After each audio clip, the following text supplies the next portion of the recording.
सभी को नमस्ते। मेरा नाम राहुल है और हम दरभंगा बिहार के रहने वाले हैं।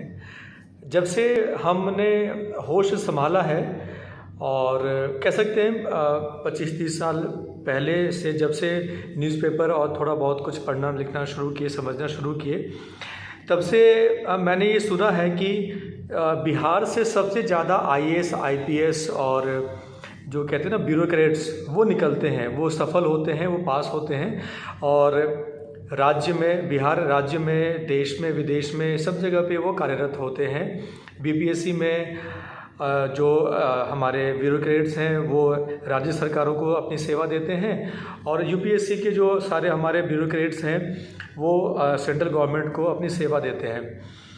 मेरा इन सभी ब्यूरोक्रेट्स से हाथ जोड़कर विनम्र निवेदन है कि अपने बिहार के लिए, अपने बिहार में शिक्षा व्यवस्था, अच्छी शिक्षा व्यवस्था के लिए कृपया कुछ कीजिए।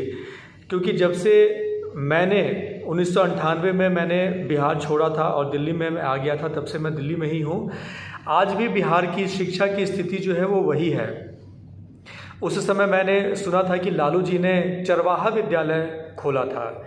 आज की डेट में पता नहीं उस चरवाहा विद्यालय का क्या हाल है, लेकिन जो सरकारी स्कूल तंत्र है, सरकारी जो पढ़ाई है बच्चों की, वो उसकी बहुत ही दयनीय स्थिति है।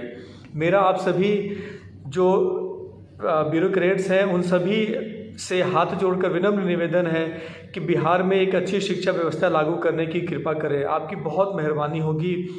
उन बच्चों को अपने घर बार को छोड़कर, अपने माता पिता, अपने भाई बंधु को, अपने खेत खलिहान को छोड़कर बाहर के राज्यों में, दूसरे राज्यों में जाकर पढ़ाई लिखाई करने की आवश्यकता नहीं होगी अगर हम उनको बिहार में ही अच्छी शिक्षा व्यवस्था देने में सक्षम होते हैं। और इससे हमारे राज्य में राजस्व की भी वृद्धि होगी और हमारा जो राज्य है वो आगे की ओर प्रगति भी करेगा।